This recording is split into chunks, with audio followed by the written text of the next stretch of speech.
వాక్య భాగంలోకి వెళ్దాం రండి. ఆరాధన నిమిత్తము మనం ఈ సమయంలో వెళ్ళరా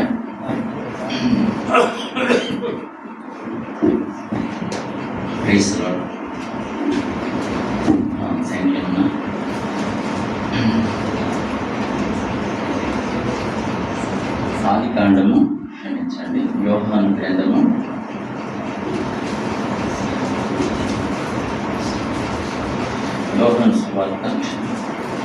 4వ అధ్యాయము. పిల్లలు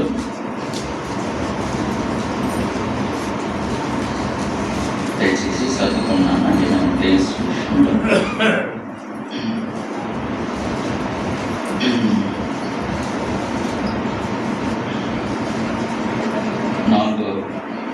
నాలుగవ అధ్యాయం 24వ వచనం చదువుకుందామండి.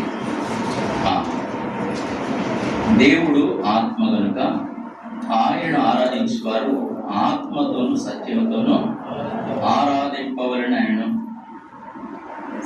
అలాగే రోమిలి రాసిన పత్రిక 12వ అధ్యాయము 1వ వచనం చదువుకున్నాం. రోమిలి రాసిన పత్రిక 12వ అధ్యాయము 1వ వచనం మనం చదువుకున్నాం. కాబట్టి సహోదరులారా, పరిశుద్ధమును అందరం కలిసి దేవునికి అనుకూలమైన సజీవ యాగముగా మీ శరీరములను ఆయనకు సమర్పించడని దేవుని వాత్సల్యం పెట్టి మనం ప్రతిమాలు కొంచున్నాం. ఇది సేవ మీకు యుక్తమైనది. చిన్న ప్రార్థన చేస్తాము. చిన్న ప్రార్థన.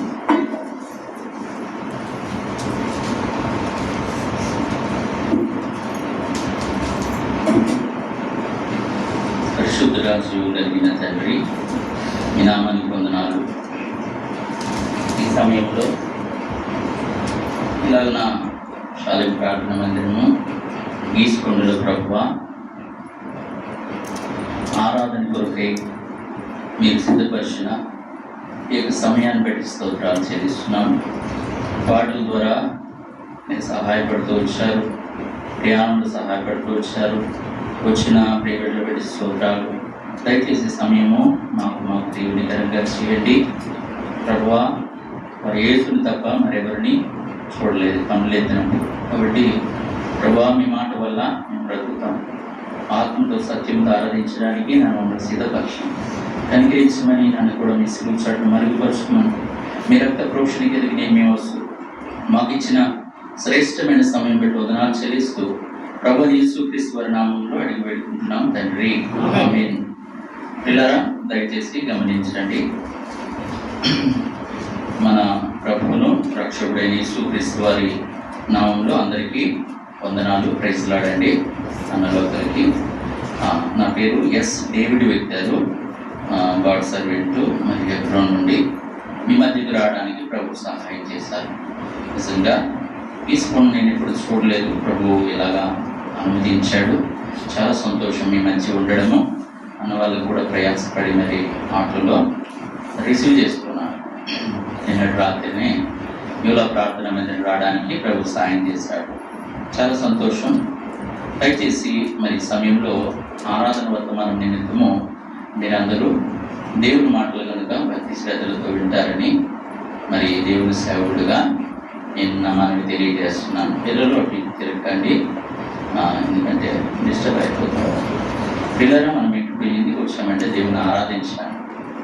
చాలా సంతోషం. దయచేసి ప్రభు చిత్తమైతే రానున్న దినాల తర్వాత నా సాక్ష్యం పంచుకుంటాను. సరే, దయచేసి ఇప్పుడు చూడండి, మన వాక్య భాగంలోకి వెళ్దాం. హెబ్రీయులకు రాసిన పత్రిక 13వ అధ్యాయము. ప్రియమైన దైవ జనాంగమా, దేవునికి ప్రీతికరమైనటువంటి ఆరాధనా యాగాలు పరిశుద్ధ గ్రంథంలో చూస్తాం. ఈ ఫ్యాన్ ఆపినా కొద్దిగా ఇందులో రీసౌండ్ లాగా వెళ్తుంది, ఏం కాదు కానీ సౌండ్ లాగా మాట అనేది అర్థం కాదు. Praise Lord. దయచేసి గమనించండి, బైబిల్ గ్రంథంలో దేవునికి ఇష్టమైన ప్రీతికరమైనటువంటి యాగాలు ఉన్నాయి. అలాంటివి ప్రియమైనటువంటి వల్ల ఆరాధన యాగాలు పరిశుద్ధ గ్రంథంలో వాక్యంలో చూస్తాం. అయితే హెబ్రీయులకు రాసిన పత్రిక 13వ అధ్యాయము 15వ వచనము ఎవరైనా బిగ్గరగా చదవండి. కాబట్టి ఆయన ద్వారా మనము దేవునికి ఎల్లప్పుడూ స్తుతి యాగము చేయడం. పిల్లలు గమనించండి. మరి అలాగే మనం చదువుకున్నాము రోమీయులకు రాసిన పత్రిక 12వ అధ్యాయము 1వ వచనంలో చదువుకున్నాం ఏమని, కాబట్టి సహోదరులారా, పరిశుద్ధమును దేవునికి అనుకూలమైన సజీవ యాగముగా మీ శరీరం ఆయనకి సమర్పించుకోండి అని దేవుని వాత్సల్యం బట్టి మిమ్మల్ని ప్రతిమాలుకొనుచున్నాను. ఇటు సేవ మీకు యుక్తమైనది, జాగ్రత్తగా ఆలకించండి. పిల్లలు యవనస్తులు, పిల్లలు దయచేసి ఇటువైపు మీ యొక్క గమనం ఉంచారు. పిల్లరా, అసలు యాగం అంటే ఏంటి ఎవరైనా చెప్పగలుగుతారా? ఏంటి, చాలా పెద్దవాళ్ళు ఉన్నారు ఏంటి, మీకంటే నేను జ్ఞానం కలిగిన వాడినాం కాకపోవచ్చు. పిల్లలు గమనించండి, దేవుడి సన్నిధిలో మనం చురుకుగా ఉండటం భాగ్యం. దయచేసి గమనించండి, యాగము అంటే ఏమైనా చెప్పగలుగుతారా మీరు ఎవరైనా? యాగం అంటే సరే నేను ఒక మాట చెప్తాను. ఏంటి అంటే మన జీవితము, మన హృదయము, మన పనులు అంటే సత్క్రియలు అన్నమాట. ఇలాగన యాగము అంటే ప్రియులారా, దేవునికి ప్రతీది కూడా అంటే ఎట్లా అంటే మన జీవితమే దేవునికి అంకితం చేయడం, అది యాగం అన్నమాట. ప్రియమైనటువంటి వాళ్ళారా, ఇక్కడ బైబిల్ గ్రంథం అంతటిలో చూస్తే ఇలాంటి యాగములు దేవునికి ఇష్టమైనటువంటి ఆరాధన యాగములు అర్పించేటువంటి వ్యక్తులు చూస్తే చాలా మంది కనబడతారు. అందులో మొదటి వ్యక్తి ఎవరు కనబడతారంటే దేవుని హృదయానుసారుడైనటువంటి దావీదు అనిపిస్తాడు. చూడండి ప్రియులారా, దావీదు జీవితంలో మరి 3 ముఖ్యమైన యాగాలు చూస్తాం. ఏమండి, దేవునికి ఇష్టమైన చూడండి. మొట్టమొదటి మనం చదువుకున్నాం ఏమండి, రోమ 12:1 ఏంటంటే అక్కడ ఉంది, మీ శరీరములు ఎట్లా అర్పించాలంటే దేవునికి సజీవ యాగముగా. అద్భుతమైన మాట కదండి, సజీవ యాగముగా ఉన్నట్లుగా. ప్రియులారా గమనించండి, ఇప్పుడు ఆరాధన యాగముల గురించి చెప్తూ వచ్చాం. ఆరాధన అంటే కేవలము పాటలు పాడటమే, లేకపోతే చక్కగా పిల్లలు ఎంత చక్కగా వాయించారు కదా, వాయిద్యములు వాయించడమే ఏంటి అని అనుకుంటాం. కాదు ప్రియులారా, మరి అంటే అది ఒక భాగమే కాదు. కానీ ఆరాధన అంటే మన జీవితము, ఆరాధన అంటే స్తుతి, ఏమిటి ఆరాధన అంటే స్తోత్రము, ఇంకా ఆరాధన అంటే మన సంపదలు సమస్తము కూడా దేవునికి సమర్పించడం. కాబట్టి ప్రియులారా, ఇప్పుడు ఈ యొక్క 3 విషయాలు కూడా దావీదు జీవితంలో మనం చూస్తాం. ఏంటి, నేను చాలా మీ దగ్గరికి వచ్చేటప్పుడు చాలా ప్రయత్నం చేశాను. ఇంకా కొన్ని వర్తమానాలు, బలమైన వర్తమానాలు సిద్ధం చేసుకున్నాను. కానీ ప్రభు ఎందుకు దావీదు యొక్క జీవితాన్ని మేము ముందు పెట్టడానికి ఆయన నాలో ప్రేరేపించాడు. ప్రియులారా, దాన్ని 2వసారి కన్ఫర్మ్ చేసుకున్నాను. కాబట్టి మొట్టమొదట సజీవ యాగము దావీదులో చూస్తాం. చెప్పండి, సజీవ యాగం అని చెప్పండి. 2వది స్తుతి యాగము చెప్పండి. 3వది సంపద యాగము. ఏంటి, ఇక్కడ కూర్చున్నప్పుడు మనల్ని మనమే మోసం చేస్తారు సాతాను.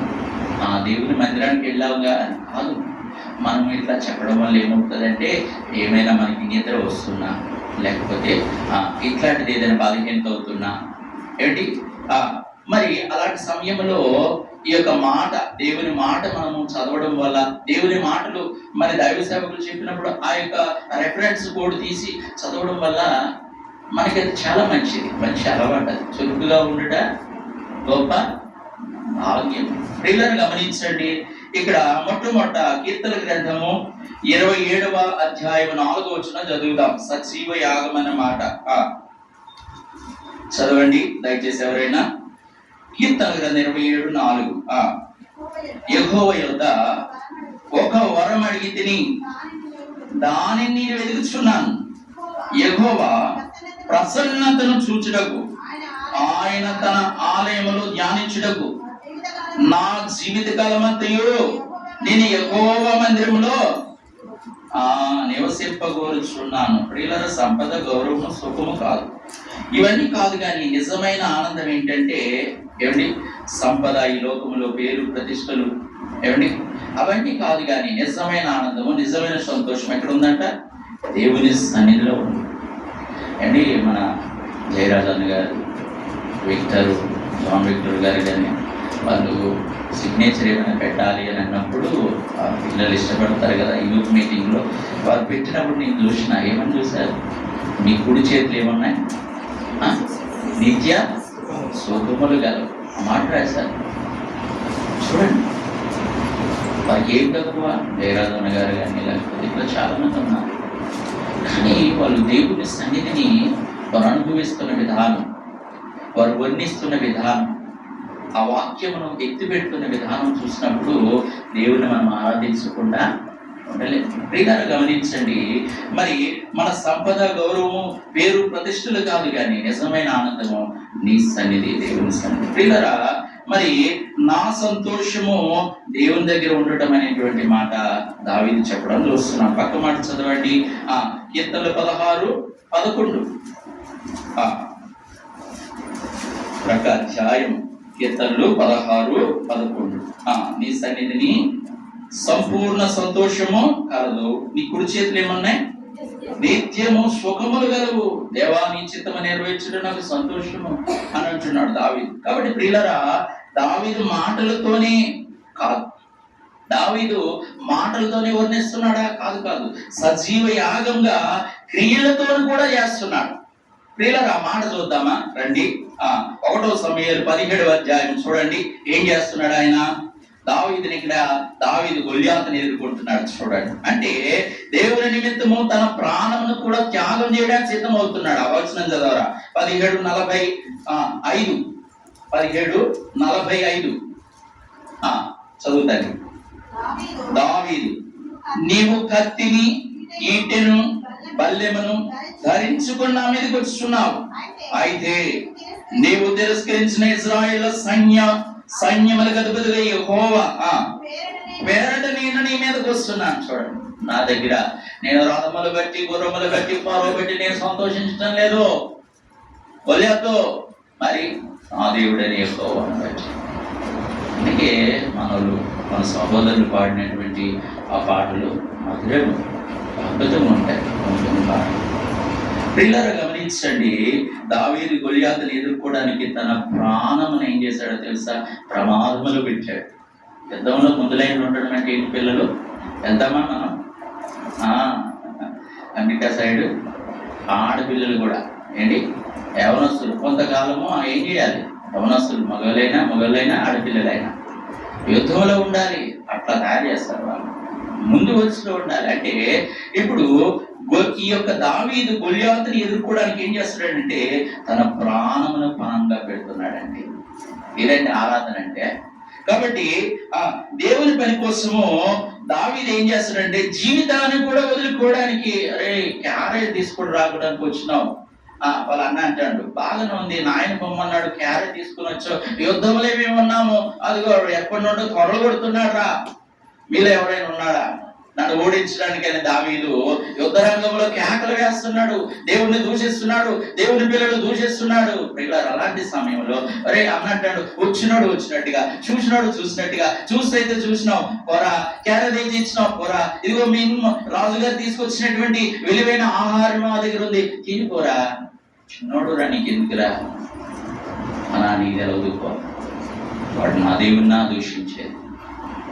రాజుగారు దగ్గరికి వెళ్ళిన తర్వాత రాజుగారు ఇవ్వాల్సినటువంటి తన యొక్క చిన్నవాడు కదా, ఆ యుద్ధానికి కావలసినటువంటివన్నీ కూడా సిద్ధం చేసి పంపిస్తే అవి నాకు సెట్ పక్కన పెట్టేశాడు.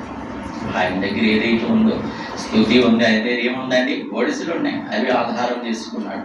కాబట్టి ఇప్పుడు నేను కత్తి డాలు అవన్నీ పట్టుకోవటం రావటం లేదు, ఏమండి ఎమ్మెల్యే ఎంపీ ఆ యొక్క అధికారుల బలంతో నేను రావటం లేదు. మరి ఎట్లా వస్తున్నాను, ఎట్లా వస్తున్నాడు?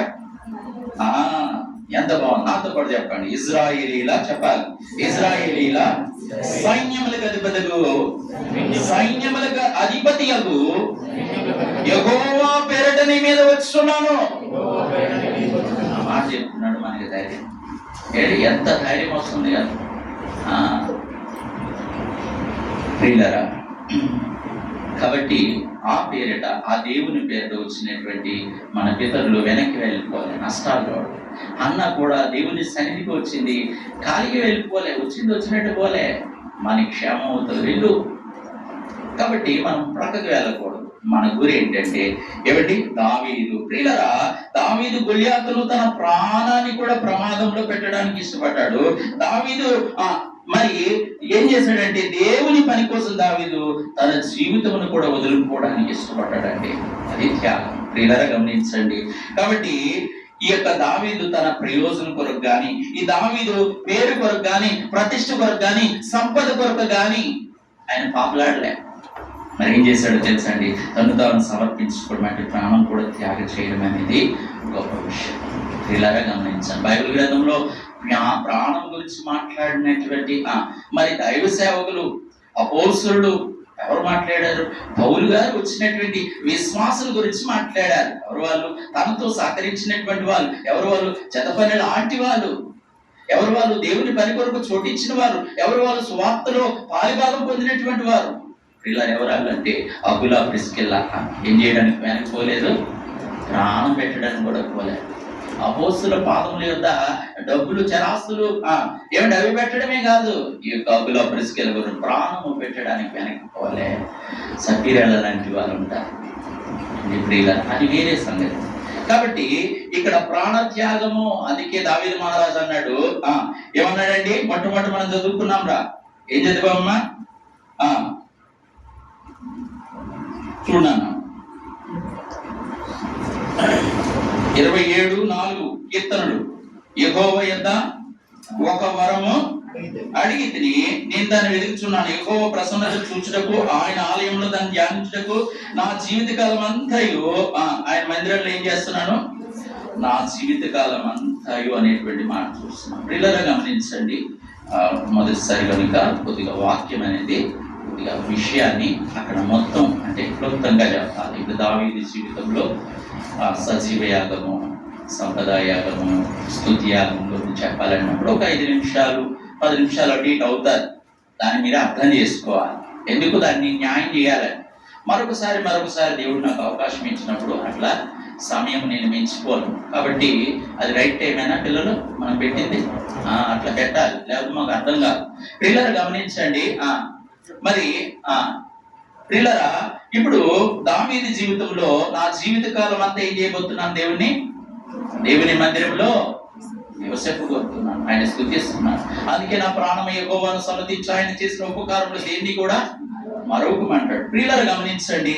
ఈ రీతిగా దావీదు జీవితంలో చూస్తాం. అలాగే గలతీయులు రాసినటువంటి పత్రిక 2వ అధ్యాయము చూద్దాం రండి. స్వార్థం కొరకు కాదు కానీ దేవుని కోసము ధైర్యంగా త్యాగం చేస్తూ ముందుకు వచ్చాడండి. విశ్వాసంతో సజీవ మరి యాగ సమర్పణ మనకి పాఠం అనేది నేర్పిస్తూ ఉంది. ప్రియులారా, ఇప్పుడు గలతీయులు రాసిన పత్రిక 2:20 చదువుదామా? నేను క్రీస్తుతో కూడా సిలువ వేయ బడి ఉన్నాను. ఇకను జీవించేవాడును నేను కాదు, క్రీస్తే నా యందు జీవించున్నాడు. ప్రియులారా, పౌలు చెప్తున్నటువంటి మాట ఇది మనం గమనిద్దాం. ఏమంటున్నాడో తెలుసా? ఇకను జీవించేవాడును నేను కాదు, క్రీస్తే నా యందు జీవించున్నాడు. అంటే నా సొంత జీవితము నాది కాదు. అంటే పిల్లలు కొంచెం పెంచి పెద్ద అయినాక ఏమంటారు? నాకు జ్ఞానం వచ్చింది, చదువు ఉంది, నేను పని చేయగలను, నేను హైదరాబాద్ వెళ్తాను అని అంటారు. తప్పులేదు, కానీ తల్లిదండ్రులు లెక్క చేయకపోవడం అది చూస్తూ ఉన్నాం. ఇక్కడ పౌలు గారు ఒక ఉన్నతమైన హోదాలో ఉన్నప్పటికీ కూడా ఆయన చెప్తున్న మాట ఏంటో తెలుసా? నా సొంత జీవితం నాది కాదు, క్రీస్తులోనే బ్రతుకుతున్నాను. అంటే పౌలు యొక్క స్వార్థము, కోరికలు ఇవన్నీ కూడా లేవా? మనిషిలాగంటూ ఉన్నాయి. కానీ ప్రియమైనటువంటి వాళ్ళారా, అవన్నీ నియంత్రించుకుని అవన్నీ వదిలి ఏమంటున్నాడు తెలుసా ప్రియులారా? ఇక్కడ మనం చూసినట్లయితే ఏమండి, ప్రతి క్షణానికి కూడా క్రీస్తుకు నేను అర్పిస్తున్నాను.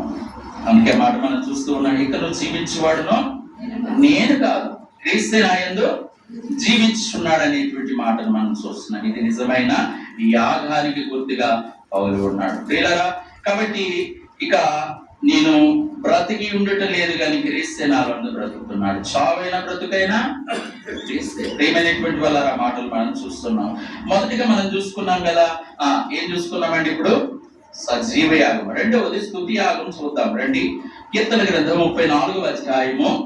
కీర్తన గ్రంథము 34వ అధ్యాయము 1వ వచనం. నేను ఎల్లప్పుడు యెహోవాను సన్నిధించెదను, నిత్యం ఆయన కీర్తి నా నోట ఉండును. చాలమ్మా. ప్రియులారా, ఒకటంటే ఒకటి చదవండి దయచేసి. చూడండి, ఎల్లప్పుడూ అనేది అర్థం ఏంటి తెలుసు? పరిస్థితులు ఎలా ఉన్నా, సంతోషమున్నా, దుఃఖమున్నా, లాభమున్నా, నష్టమున్నా, అది ఎలా ఉన్నా సరే నేను ఎల్లప్పుడూ ఏం చేస్తాను? దేవుని ప్రియులారా గమనించండి. సన్నుతించేదను అని అంటే దాని అర్థం ఏంటో తెలుసా? దేవుని యొక్క మంచి పనులను నేను మహిమ చేస్తాను, ఆయన నామాన్ని గొప్ప చేస్తాను. ప్రేమైనటువంటి వాళ్ళారా, అంత మాత్రమే కాదు కానీ ఇప్పుడు ఆయన కీర్తి ఎక్కడ ఉంటదంట? మౌనంగా కాదు, మౌనంగా కాదు. మరి ఎట్లా ఉంటుంది తెలుసా? గానములతో, మాటలతో. నేను చావును సజీవుడినై యెహోవా క్రియలు ఎక్కడ వివరిస్తాను అంటాడు దావీదు? మహాసమాజ మందిరంలో. మహాసమాజంలో సమరయ స్త్రీ ఏం చేసింది? కొండ విడిచిపెట్టి ఊర్లోకి వెళ్ళి ఏం చేసిందండి? ప్రభువుని గురించి ప్రకటించడం చూస్తూ ఉన్నాం. అలాగే బైబిల్ గ్రంథంలో దేవుని చేత మేలు పొందుకునేటువంటి వారు గ్రామంలోకి వెళ్ళి దేవుని యొక్క గొప్పతనం వివరిస్తూ వచ్చారు, వద్దన్నా వివరిస్తారు. ప్రియులారా, దేవుని యొక్క ప్రేమను అర్థం చేసుకున్న నీవు, ఆయన యాగము, నీ కొరకు మరణించిన విధానమును గమనించిన నీవు, ఆయన చేసిన త్యాగమును, ఆ శిలువ యాగమును నువ్వు వర్ణించకుండా ఉండలేవు, స్తుతిస్తావు. ప్రియులారా, దావీదు చేసింది ఇదే. ఏం చదువుకున్నామండి? నేను ఎల్లప్పుడూ యెహోవా, నాతో కూడా చెప్పండి, నేను ఎల్లప్పుడూ యెహోవాను సన్నుతించేదను, నిత్యము ఆయన కీర్తి నా నోట ఉండును. ఏప్రిల్ రాసిన పత్రిక 13:15. ప్రియులారా, తొందరగా నా సమయాన్ని నేను గమనించాను. 15 నిమిషాల పైన అయ్యింది. మరొక 10-15 నిమిషాలు ముగించడానికి ప్రయత్నం చేస్తాను. చూడండి, నేను ఎల్లప్పుడు ఇప్పుడు చూడండి, ఏప్రిల్ రాసిన పత్రిక 13:15. కాబట్టి ఆయన ద్వారా మనము దేవునికి ఎల్లప్పుడూ స్తుతియాగం చేయదుము, అనగా ఆయన నామమును ఒప్పుకొనుచు జిహ్వ ఫలము. చూడండి ప్రియులారా, స్తుతి యాగం అంటే జిహ్వ ఫలము, నోటి ద్వారా. ఇదే నోటితో ఏంటి దాని గురించి వర్ణిస్తూ మొదటిగా చెప్తాను. ప్రియులారా గమనించండి. అంటే మనం యేసు ద్వారా దేవునికి స్తుతి యాగం ఏం చేయాలంటే నిరంతరం అర్పించాలి. స్తుతులకు ఏంటంటే ఆయన పాత్రుడైన. దూతలు నిత్యము ఏం చేస్తున్నాయండి? పరిశుద్ధుడు పరిశుద్ధుడు పరిశుద్ధుడని ప్రతిగానములతో దేవుణ్ణి స్తుతిస్తున్న, ఆరాధిస్తున్నాయి. కాబట్టి ప్రియులారా గమనించినట్లయితే ఇక్కడ యేసు ద్వారా మాత్రమే, అంటే మన ప్రార్థనలు గాని స్తోత్రాలు గాని ఏం చేయాలి తెలుసా? దేవునికి దగ్గరగా చేరాలి. ప్రియులారా, అంత మాత్రమే కాదు కానీ స్తుతి యాగం అంటే పాత నిబంధన గ్రంథంలో బలులు అర్పించేటువంటి వాళ్ళు. పాత నిబంధన గ్రంథంలో ఏమర్పించే వాళ్ళు? బలులు అర్పించేవాళ్ళు. అయితే ఇప్పుడు క్రీస్తులో మనము బలి చేయాలి. క్రీస్తులో మన బలి అంటే నోటి ద్వారా స్తుతి యాగం అది మనం చూస్తాం. నోటి ద్వారా స్తుతులు అర్పించాలి. నోటి ద్వారా ఏమి అర్పించాలి? స్తుతులు అర్పించాలి. కాబట్టి ప్రియులారా, మనము దీన్ని జిహ్వ ఫలం అంటాం. అంటే మన పెదవుల నుండి వచ్చేటువంటి కృతజ్ఞత, మన పెదవుల నుండి వచ్చేటువంటి స్తోత్రము, దేవుని నామాన్ని ప్రకటించాలి. ప్రియులారా గమనించండి. అయితే ఎల్లప్పుడూ అది ప్రకటించాలనే మాట, కష్టములు సుఖములు అనేటువంటి మాట మనం చూసుకున్నాం. కాబట్టి మన నోటితో ఏం చేయాలంటే యేసు నామాన్ని ఎప్పుడు కూడా ప్రకటిస్తూ దేవుని నామాన్ని ఎప్పుడు ఏం చేయాలండి? స్తుతి యాగం చేయాలి. ప్రియులారా, కాబట్టి దావీదు జీవితంలో చూసినట్లయితే ఈ స్తుతి యాగమును ఆత్మీయ బలి అంటారు. దావీదు జీవితంలో చూసినట్లయితే సుఖంగా లేడు, కష్టాలు ఉన్నాయి, శ్రమలు ఉన్నాయి. ఏమంటే శత్రువులట ఆయన అడుగు జాడలు చూసి, జంతువులు చూసారా? జంతువులు వేటాడటానికి వెళ్ళినప్పుడు అడుగులు ఏం చేస్తారు? వేటగాడు ఆ జంతువుల యొక్క అచ్చులు, కాలు యొక్క అచ్చులు చూసుకొని, అడుగులు చూసుకొని వెంబడిస్తాడంట. అలాగా శత్రువులు ఆయన్ని వెంబడిస్తున్నటువంటి, తరుముతున్నటువంటి సమయంలో అనాలి. తరుముతున్నటువంటి సమయంలో బాధల్లో ఉన్నప్పుడు కూడా దావీదు చేసింది ఏంటో తెలుసా? దేవునికి ఏం చేశాడండి? సన్నుతించాడు, స్తుతించాడు. కాబట్టి పౌలు కూడా చేయని నేరాన్ని తీసుకెళ్లి జైల్లో పడేసిన, సువార్త చేస్తున్నప్పుడు, దేవునికి వచ్చిన సత్యవార్త ప్రకటిస్తున్నప్పుడు, దేవుని ఆజ్ఞ నోటి నుండి వచ్చినటువంటి చివరి ఆజ్ఞ ఏంటంటే ఈ లోకంలో భూలోకంలో ఉన్నప్పుడు ఏమండి దేవుని నోటి నుండి వచ్చేటువంటి చివరి ఆజ్ఞ ఏదైనా ఉంది అని అంటే నెరవేర్చడం సువార్త. సర్వలోకంలోకి వెళ్ళి సర్వ సృష్టికి దేవునికి వచ్చినటువంటి వాక్యము ప్రకటించాలి. కాబట్టి అంత గొప్ప వార్త, అయ్యో నేను సువార్త ప్రకటించకపోతే నాకు శ్రమ అని చెప్పి దేవుని వార్త అంత్యొక ఆయా ప్రాంతాలలో సువార్త ప్రకటిస్తున్నటువంటి సమయంలో ఏం చేశారు? ఆయన తీసుకెళ్లి జైల్లో పడేస్తే బొండలు బిగించారంటే కాలుకి కూడా ఉన్న ఏమండి అట్లా చేతులకే కాదు కాలుకి కూడా అరెస్ట్ చేసినవాడు. ఏమైంది తెలుసా? విభుగు గాయాలు, అవంతా కూడా రక్తంలో యాగం అయిపోతున్నాడు దేవునికి. దేవుని యొక్క సిలువ యాగంలో కొదువైపోయింది. ఆయన ఏం చేస్తున్నాడు తెలుసా? తన శ్రమల ద్వారా దేవుని చిత్తమును పరిపూర్ణం చేస్తూ ఉన్నాను అన్నట్లుగా ఆయన మాట్లాడుతున్నాడు. అలాంటి సమయంలో పౌలు శీలలు ఏం చేశారంటే దేవుణ్ణి పాటలు పాడారు, దేవుని స్తుతించారు. అక్కడ ఉన్నటువంటి ఖైదీలు వింటున్నారు. ప్రియులారు గమనించండి, పౌలు శీలలు జైల్లో రాత్రి ఏం చేశారంటే బంధకములను వాళ్ళు పాటలు పాడుతున్నాడు. బంధకాలు ఏమయ్యండి? తెలుసుకున్నాయి. ప్రియులారు ఎంత గొప్ప సాధ్యం. కాబట్టి మనము కష్టకాలంలో మరి పాట పాడుతూ ఉండగా, ఒక సహోదరి కష్టకాలంలో పాట పాడుతూ ఉండగా తన కుటుంబంలో కొన్ని పరిస్థితులు మరి సద్దుమనిగాయి. ఆ బంధకం నుండి విడిపించబడింది. ప్రియులారా, మన నోరు ఎలా ఉందో ఆలోచన చేయాలి. నిజంగా కొంతమంది ఒకసారి మరియమ్మ గారు ఒక కొలాయి దగ్గర నీళ్లు పడుతూ ఉందంట. అక్కడ కొలాయి దగ్గర నీళ్లు పడుతున్నటువంటి సమయంలో గొడవ పడుతూ ఉన్నారంట. అటు నుండి పాస్టర్ గారు వస్తుంటే ఎంతసేపు కొట్లాడినటువంటి ఆ మరియమ్మ గారు పాస్టర్ గారిని చూసి అటువైపు చూసి పాస్టర్ గారు తెల్ల బట్టలు అలాగే వేసుకుని వస్తుంటే, అయ్యగారు వందనాలు, అయ్యగారు ప్రైజులాడు, అయ్యగారు స్తోత్రాలు అంటుంది. అమ్మో, ఇదేంటి, నీకే స్తోత్రం, నీకే హల్లెలూయా అని ఎదుర్కొన్నటువంటి ఆమెకి అర్థం కాక తీరుతున్నది ఇదేదో కొత్త భాష అని. పిల్లలు గమనించండి, దేవుని వాక్యం సెలవిస్తుంది, మనం నీళ్లు ఊట తీసినప్పుడు, బోరు వేసినప్పుడు అయితే మంచి నీళ్ళు వస్తాయి లేదా ఉప్పు నీళ్ళు వస్తాయి. మరి దేవుని సన్నిధికి వచ్చినప్పుడు బాక్సింగ్ గారు చెప్పేటువంటి మాట ఏంటో తెలుసా? ఆదివారం ఆరాధన చేయాలి, ఆదివారం బలలో పాల్గొనాలి, ఆదివారం కానుకలు చేయాలి. మంచిదే. అన్న చూసినప్పుడు, సేవకుని చూసినప్పుడు, సేవకురాలు చూసినప్పుడు ప్రైజులాడక చేపలు వేయడం, మందిరంలో చాలా పరిచర్య చేయడం, పాటలు పాడడం మరి అలాగా బాత్రూములు కడగడము ఎంత తగ్గింపు, వాటిలో వండడము. నిజంగా దేవదూత, గాబ్రియల్ దేవదూత అంటే ఇలా ఉంటదేమో, వారి యొక్క సహోదరేమో అన్నట్లు ఉంటది. కానీ సోమవారం నుండి శనివారం వరకు చూస్తే యదా రాజా తదా ప్రజన మరలా అదే 2 3 6 అంతేనా 3 రెళ్ళు 6 మరలా పాత రోజు జీవితమే. క్రీస్తునందు నూతన సృష్టివి. ప్రియులారా గమనించి దావీదు జీవితంలో రెండవది స్తుతి యాగం చేస్తున్నాడు. పౌలు జీవితంలో ఆయన ఆ యొక్క చెరసాలలో పడేసిన స్తుతి యాగం చేస్తున్నారు. వాళ్ళు ఏమయ్యే తెలుసా? స్తుతి యాగం చేసినాడు. బంధకములు విడిపోయాయి. ప్రియులను గమనించండి. కష్టం వచ్చినప్పుడు ప్రార్థన చేయించుకోవడం తప్పలే. ఆరాధన చేసినావా దేవా, బైబిల్ గ్రంథంలో అటు సైడ్ మనం వెళ్తే సమయం సరిపోదు. కానీ యోబు కష్టములు అయినప్పుడు ఏం చేశాడండి? ఆయన దేవుణ్ణి యెహోవా ఇచ్చిన యెహోవా తీసుకొని పోయింది. దేవుని నామానికి ప్రియులను గమనించండి. అంటే నగరికల ప్రాంతంలో ఆయన కండక్టర్ పనిచేస్తారు. సుమారు 10 సంవత్సరాలు అయిపోయింది. ఎప్పుడు సహవాసానికి వెళ్తారు, మందిరంలో చక్కగా వాడబడతారు. కానీ వాళ్ళ కుమారుడు ఏమంటారు హాస్టల్లో చదువుతున్నప్పుడు పిల్లలతో అలాగా వాగుల్లో వంకల్లో మరి అట్లా వాళ్ళు స్నానం చేయడానికి వెళ్ళినప్పుడు చాలా నీరు వచ్చింది ఏట్లో. ఆ నీటిలో కొట్టుకుపోయాడు. శవం దొరకలే. గాలించగా 1 రోజు తర్వాత దొరికింది ఈతగాలి. తీసుకొని వచ్చినప్పుడు ఆ తల్లి ఏడుపు మామూలు కాదు. దైవ సేవకులు చెప్పిన మాట ఏంటంటే మరి వెళ్ళి ఓదార్చవలసిన వాళ్ళు ఓదార్చండి అని చెప్పారు.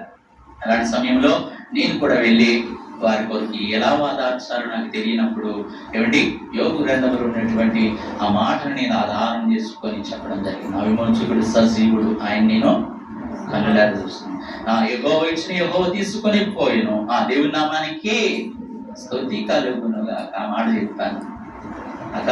ఈ మాట అని చూడక సైతాన్ ఓడిపోతురాక ఆ మాట వినాక నేను ఓదార్చాలో నాకు తెలియటం లేదా? కాకి పిల్ల కాకి ముద్దు మరి 9 మాసాలు మంచి మోసి పెద్ద చేసినటువంటి నీవు, మీరు మంచి హోదాలు ఉన్నటువంటి మీరు, కుమారుడు ఒకడే అయినటువంటి ఒక్క కొడుకు పోగొట్టుకుంటా తల్లికి ఎంత వేదన, ఎంత రోగం. ప్రియులారా, కాబట్టి ఆ మాట చెప్పినప్పుడు దైవ సేవకులకి ఏ మాట చెప్పావు అన్నారు. నా పాలన మాట చెప్తాను, ఓదార్చి వెళ్ళాను ఈ మాట చెప్పాను.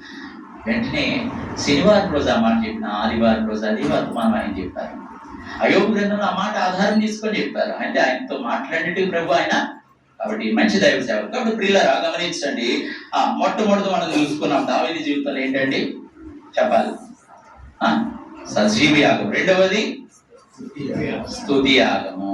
మూడవది సంపద యాగం. ప్రియులారా, ఇప్పుడు త్వరగా నేను చూసుకొని ముగించేస్తా. ఒక ఉదాహరణ చెప్పాలి కానీ అది కట్ చేసేస్తా, ఎందుకంటే సమయం సరిపోదు కనుక.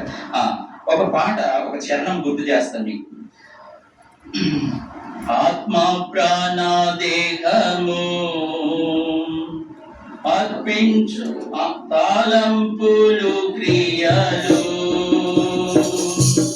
అన్నీయు నీ కొరకే దైకొనుము యేసువా దీవించగోరిసి నీ కొరకే మహిమా ఘనత నా సర్వమైన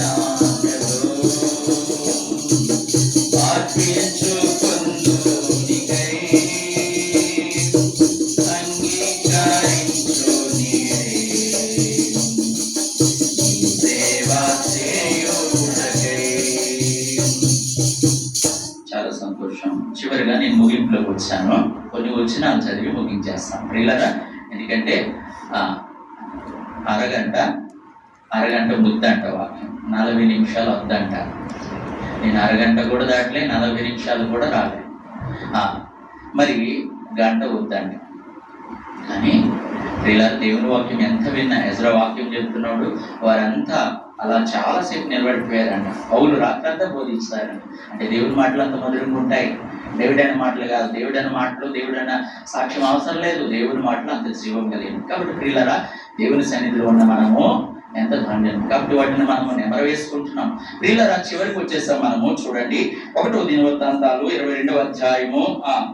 దయచేసి సహకరించాలి. ఇప్పుడు చదివేవారు బిగ్గరగా చదవాలి. 22వ అధ్యాయము 1వ వచనం, 2వ వచనము, 3వ వచనం, 4వ వచనం చదవండి రా.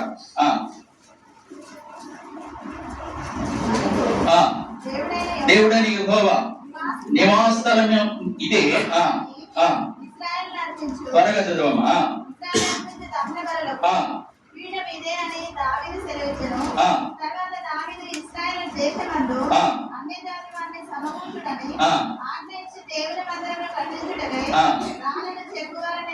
నియమించను. కావలసిన మేకుల్నేమి, చీరల్నేమి, విస్తారమైన ఇనుమును, తూత సఖ్యము కానంత విస్తారమైనటువంటి ఇత్తడిని, ఎంచనల నలవి కానని దేవదారు రాణులను దావీదు సంపాదించాను.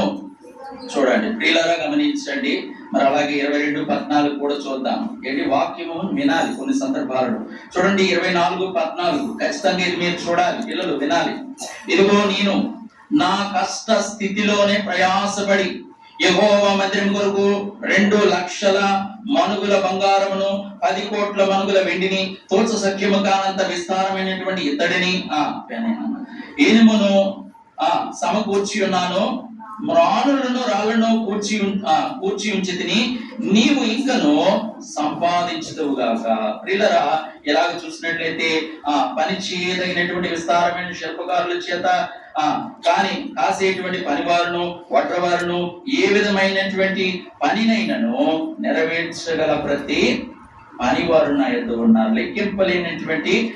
లెక్కింపలేనంత బంగారము, వెండి మరియు ఇత్తడి, ఇనుము నీకున్నవి. కాబట్టి ఈ పని పూనుకును యెహోవా నీకు తోడుగా ఉన్నాడు. మరియు తన కుమారుడైన సొలొమోనుకు సహాయం చేయాలని దావీదు ఇశ్రాయేలు అధిపతులందరికీ ఆజ్ఞాపించాను. దావీదు చేతులంతా యుద్ధం చేసి రక్తం అయిపోయి కనుక నీవు మందిరం కట్టాలంటే వద్దు. మరి ఎవరు కట్టాలి? నీ కుమారుడు చేతి కట్టి. మరి ప్రభా సామ్రాజ్ఞిని సమకూర్చాలా? సమకూర్చు. ఎలాంటి సమయంలో సమకూర్చాడంట? కష్ట సమయం. ఎంత బాగుందో చూడండి. కొంతమంది తల్లిళ్ళు వస్తే చాలా మంచిగా అనిపిస్తుంది. విజయనగరంలో తల్లి ఏం చేసింది తెలుసు? తన బిడ్డ పెళ్ళికోరు. రూపాయి. అప్పుడు రూపాయి నోటు ఉంటే, 2 రూపాయలు నోటు, 5 రూపాయల నోటు ఉంటే, 10 రూపాయల నోటు. అవన్నీ కూడా ఇప్పుడు కొన్ని ఉన్నాయి. ఏమండి, అవన్నీ కూడా భూమిలో దాచిపెట్టింది ఆ తల్లికి తెలియదు. తర్వాత చూస్తే చెదలు పెట్టాయి. చచ్చిపోయేటువంటి వ్యక్తి కూడా చచ్చిపోయినటువంటి వ్యక్తి, రోడ్డు పక్కన సాధారణంగా ఉన్నటువంటి వ్యక్తి కూడా చచ్చిపోయినప్పుడు అడుక్కునేటువంటి వ్యక్తి, ఆయన ఉన్న డేరా, గుడారము ఏందో అదంతా కూడా మున్సిపాలిటీ పోలీసులు వచ్చి ఆ బాడీని గవర్నమెంట్ హాస్పిటల్ అప్పగించే ముందుగా ఒకసారి చూశారు. ఆ సంచిలో ఏమందని చూస్తే కోట్ల ఆస్తులు, కోట్ల రూపాయలు కట్టలు. చచ్చిపోయినోడు ఏం తీసుకుపోయాడా? ఏది ప్రియులారా. కాబట్టి ఎప్పుడు తెలుసా, కొంతమంది తల్లులు తన పిల్లల కొరకు, చదువు కొరకు, పై చదువుల కొరకు వాళ్ళని చదివించడానికి, పెళ్లి చేయడానికి రూపాయి కష్టపడుతుంటారు. మంచిది. అయితే నేను తప్పడుతులేని మిమ్మల్ని అడుగుతులేను దేవుని మందిరం కొరకు నా కొరకు కూడా. అయితే ఇక్కడ వాక్యం చదువుతున్నా, దావీదు కష్ట సమయంలో తోచ సఖ్యము కానిటువంటి ఏంటంట, ఏదేమో బంగారం, ఇత్తడి, ఏమేమి కావాలి, మందిరం కావాల్సిన దేవధర్మానులు, పనివారిని కూడా సమకూర్చి ఏంటి ఆ యొక్క పని నిమిత్తము ఆయన ఏం చేస్తూ వచ్చాడంట, ఆజ్ఞాపిస్తూ వచ్చాడంట. దావీదు ఇజ్రాయేల్ అధిపతులకు అందరికి ఆజ్ఞాపించను. ప్రియులారా గమనించండి. ఇప్పుడు చివరిగా చదువుతున్నా ఏమండి, ఒకటో దినవృత్తాంతాలు 29:3. ప్రియులారా చూడండి, చివరిగా చదువుతున్నా, ఇక ముగింపులోకి వచ్చేసాం.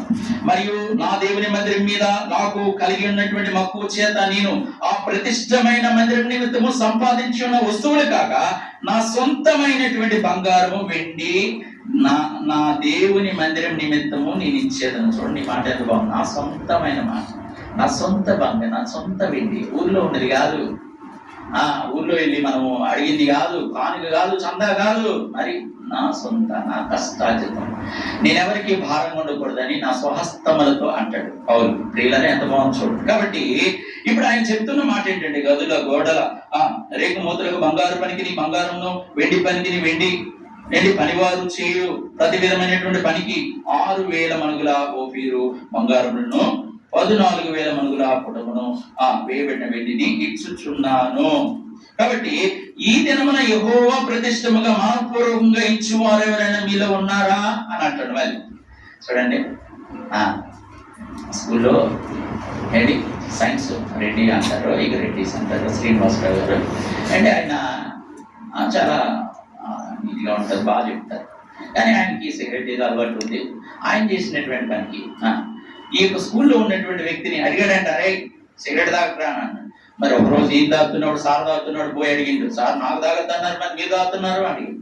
దావీదు ఏం చేశాడో తెలుసా, జనానికి చెప్పడం కాదు, సంఘ పెద్ద సేవకుడు లేకపోతే నాయకుడు, కాపరి ముందున్నాడండి. పిల్లలు ఏదో కొరకు చెప్పాలని కాదు, కానీ దేవుని కొరకు మనం ఇచ్చింది ఎంతంతే. దేవుని పని కొరకై హైదరాబాద్ పట్టణంలో మందిరం కడుతున్నామంటే మా దగ్గర ఉన్నటువంటి చిన్న బంగారం తీసుకెళ్ళి ముందు పెట్టాం మేము. ఏంటి ప్రభు మై మాత్రం చెప్తున్నా. కాబట్టి ప్రియమైనటువంటి వాళ్ళ ఇక్కడ చూసినట్లయితే దావీదు ఇప్పుడు ఏమంటాడో తెలుసా, ఇదిగో ఈ దినము యెహోవాకు ప్రతిష్టముగా, సేవకుడు కాదు, లేకపోతే సంఘానికి కాదు, లేకపోతే సంఘ పెద్ద కాదు, లేకపోతే ఇంకెవరు కాదు, యెహోవాకు ప్రతిష్టముగా మనపూర్వకంగా ఇచ్చేవారు మీలో ఎవరైనా ఉన్నారా? ఎందుకో తెలుసా, నేను నాకు సాధ్యతలను ఇచ్చాను. ఇలా ఇప్పుడు నేను ముగింపులోకి వచ్చాను. కాబట్టి దావీదు రాజు ధనాన్ని కాదు వ్యక్తిగత సంపదను అర్పించాడు. దావీదు రాజు ధనాన్ని కాదు వ్యక్తిగత సంపదను అర్పించాడు. మందిర నిర్మాణం కోసం దావీదు ఏమేమి సమకూర్చాడండి? వెండి, బంగారము, ఇంకా చాలా కూడా ఏమిటి, దేవదారు రాణులు, కలప కావాల్సినవి. కాబట్టి ప్రియులారా ఎలాగ సమర్పించారో తెలుసా, మనస్ఫూర్తిగా, ఒత్తిడితో కాదు, ప్రేమతో, బలవంతం కాదు. పౌలు గారు ఆజ్ఞాపించినప్పుడు దేవుని పని కొరకు ఏమైందో తెలుసా, క్షమించాలి. మోషే ఆజ్ఞాపించినప్పుడు ఇంకా తీసుకొని వస్తూనే ఉన్నారంట. ఇక చాలని చెప్పన్నాడు దేవుడు. ఆ మాట చదివినప్పుడు ఎంత మంచిగా అనిపిస్తుంది. మందిరంలో ఆహారం ఏమిటి సమృద్ధిగా ఉన్నట్లుగా ఏం చేయాలంట, తీసుకొని రావాలంట. ప్రియులరా ఎంత మంచిది. కాబట్టి ప్రియులరా మనస్ఫూర్తిగా, ఒత్తిడిగా కాదు, ప్రేరణ ప్రజలకు ఉదాహరణగా, అంటే ఉదాహరణ ఇవ్వమని సవాలు చేస్తారు. ప్రియులరా అందుకు 2వ కొరింథీ నేను చదువుతాను 9వ అధ్యాయం 7వ వచనంలో ఉంది, సనుగు కొనుక బలవంతంగా కాకయు మరి ప్రతివాడు తన హృదయంలో నిశ్చయించుకున్న ప్రకారం ఇయ్యవలను ఉత్సాహంగా ఇచ్చేవాన్ని ఏం చేస్తాడంట, చెప్పాలి. ఉత్సాహంగా ఇచ్చేవాన్ని ప్రేమించని, ఎంత మాట చూడ, దీవించను కాదు, ప్రేమించు. అక్కడ కానుక పెట్టిన చేస్తా. ఏంటి నేనేమిస్తాను, నేనేమి ఇచ్చి యెహోవాను దర్శిస్తున్నా అంటాడు దావీదు మహారాజు. ఏమంటే ఇవ్వడం అంటే ప్రేమ అండి. ప్రియులారా చాలా సంతోషం. కాబట్టి దేని గురించి మాట్లాడుతున్నా, దేవుని మందిరం గురించి మాట్లాడుతున్నా. ఎవరి గురించి మాట్లాడుతున్నా, యెహోవా గురించి మాట్లాడుతున్నా. ఎవరి గురించి మాట్లాడుతున్నా, ఇజ్రాయేల్ గురించి మాట్లాడుతున్నా. ప్రియులారా దావీదు మహారాజు యొక్క సమర్పణ గురించి మాట్లాడుతున్నా, అదే సంపద యాగము. కాబట్టి ప్రియులారా ఇప్పుడు చూస్తే మొట్టమొదటి మనం చూస్తున్నాం ఈ యొక్క 3 యాగాలు ఎవరిలో కనబడ్డాయండి, దావీదు మహారాజు. మొట్టమొదటి చూసాం ఏ పేరు, ఏంటండి, సజీవ యాగము అంటే మన శరీరము, రెండవది స్తుతి యాగము అంటే మన నోటితో, మూడవది సంపద యాగం మన ఆస్తితో. చూసారా? మొట్టమొదటి మన శరీరంతో చేస్తారు కొందరు, బాగుంటది, కానీ నోటితో చేయరు. నోటితో చేస్తారు, వాగ్దానాలు చేసేస్తారు, కానీ దేంతో చేయరు తెలుసా? సంపదతో చేయరు. రాదు, సంపద రాదు. కాబట్టి దావీదు మహారాజులు 3 ఉన్నాయి: శరీరంతోన, మరొకటి నోటితోన, సంపదతోన. అది మనం చూసాం. సజీవ యాగము, స్తుతి యాగము, ఏమండి, సంపద యాగం. ప్రియులారా, ఇప్పుడు చదవబడినటువంటి మాట చదివి నేను ముగిస్తాను. రోమీయులకు రాసిన పత్రిక 12:1. కాబట్టి సహోదరులారా, పరిశుద్ధమును దేవునికి అనుకూలమైనటువంటి సజీవ యాగంగా మీ శరీరం ఆయనకి సమర్పించుకోండి. దేవుని వాక్యం బట్టి మిమ్మల్ని ప్రతిపాదించుకున్నాను. ఇటు సేవ మీకు యుక్తమైనది. దేవుడు ఆత్మ కనుక ఆయన ఆరాధించేవారు ఎట్లా ఆరాధించాలి? నాకు 3 నిమిషాల టైం ఉంది కానీ ఒక్క మాట చెప్పి ముగించేస్తాను. ఒక్క మాట. నాకు 3 నిమిషాల టైం ఉంది కానీ 40 నిమిషాలకి ఒక మాట. ప్రియులారా, నేను ఆరాధన వర్తమానం చెప్తే 20 నిమిషాలు, అరగంట చెప్తాను, కానీ ప్రత్యేకంగా చెప్పాలని ఇట్లా చెబుతున్నాను. ప్రియులారా, మీ కొరకు చాలా మంచి విలువైన వర్తమానాలు ఉన్నాయి. అయితే నాకంటే గొప్ప బోధకులు కూడా ఇక్కడ ఉన్నారు. చక్కగా చెప్పేవాళ్ళు కూడా అనుభవాలు ఉండవచ్చు, కానీ ప్రభు మీ ఎదుట ఈ రోజు నన్ను నిలబెట్టాడు. ప్రియులారా, జాగ్రత్త వినండి. ఆయన పేరు జిమ్ ఎలియట్. అయితే ఆయన జనవరి 8 1956 సంవత్సరంలో జన్మించాడు. ప్రియులారా, మరి ఈ జిమ్ ఎలియట్ ఏం చేశాడంటే అమెరికా వైపు గిరిజనుల ప్రాంతంలో సేవ చేయాలనేటువంటి తపనతో ఆయన కుటుంబము 3 మిషనరీలు కలిసి వెళ్ళారు. గిరిజనుల మధ్య మెల్లగా భాష నేర్చుకునే వారికి మెల్లగా దగ్గర అవుతూ ఉన్నాడు. దూరంగా ఉండేటువంటి వాడు ఏమయ్యాడు తెలిసి ఇప్పుడు దగ్గర అవుతూ ఉన్నాడు. ఏమయ్యాడు తెలుసా? జిమ్ ఎలియట్ని చంపేశారండి. చంపేశారు, మామూలుగా క్రూరంగా చంపేశారు. ఏమైందో తెలుసా? ఆ ప్రాణత్యాగము, ఏమండి, ఆ రక్తము చిందించడం ఇంకా ఆలస్యం కాలేదు. కానీ భార్యని అడిగారు, అమ్మా ఇప్పటికైనా వచ్చేయండి, మన దేశానికి వచ్చేయండి, ఇక్కడ కొద్దిగా చావు చేతులని. అంటే భార్య చెప్పిన మాట ఏంటో తెలుసా? అయితే ప్రియులారా, ఆయన నిజమైన ధైర్యము, ప్రేమ, సజీవ యాగంగా క్రీస్తు కొరకు త్యాగం అయిపోయాడు ముందుకైతే. ఆయన భార్య చెప్పిన మాట ఏంటో తెలుసా? ఈ మిషన్ను, ఈ దేవుని యొక్క దర్శనాన్ని, భక్సింగ్ గారు చనిపోయినా, ఇదిగో జిమ్ ఎలియట్ చనిపోయినా, దైవ సేవకులు గొప్పవారు చనిపోయినా, ఇదిగో నా భర్త చనిపోయినా, నాకేమున్నా లేకపోయినా ఈ మిషన్, ఈ పరిచయం నేను ముందుకు కొనసాగిస్తాను అని చెప్పింది ప్రియులారా. కాబట్టి ఫలితం ఏంటో తెలుసా? చాలా మంది కూడా గిరిజనులు, ఆ కొండ జాతి వాళ్ళు యేసు ప్రభు యొక్క ప్రేమను చూడడానికి, వాళ్ళ త్యాగంను చూసినప్పుడు వాళ్ళు ఆశ్చర్యపోయారు. వాళ్ళు ఎక్కడ చూశారు? ఏంటి త్యాగం, ఏంటి ధైర్యం, ఏంటి మొండితనము, ఎక్కడ ప్రేమ ఇది? మా భాష రాదు, సరైన భోజన వస్తువులు ఉండవు, ఎట్లా వచ్చారు? ప్రేమైనటువంటి వాళ్ళ దీని ఏమంటారు తెలుసా? ఆమె ఉన్నటువంటి విశ్వాసం, ఆ త్యాగము ఎంతో మందిని ప్రభావితం చేసింది. దీన్ని త్యాగము అంటారు, దీన్ని ధైర్యము అంటారు, ఇది దేవుని ఆజ్ఞను నెరవేర్చడం అంటారు, ఇది సజీవ యాగము అంటారు. ప్రియులారా, వారి బలమైపోయినాక, పళ్ళు ఊడిపోయినాక, కనిసు సరిగ్గా కారణం ఇప్పుడు వెళ్తాం చర్చికి, అది కాదు. బలం ఉన్నప్పుడే, నీ తలాంతులు, నీ టాలెంట్ ఉన్నప్పుడే, నువ్వు చేయగలిగినప్పుడే నీ సత్తాను ప్రభు కొరకు నువ్వు చాటి చెప్పాలి. కాబట్టి ప్రియమైన వాళ్ళ మనం చూస్తూ వచ్చాం, సజీవ యాగంగా ఏం చేయాలి ప్రియులరా? మళ్ళీ మనం అర్పించాలి. కాబట్టి ప్రియమైనటువంటి దైవజనమా, లేచి నిలబెడదాం.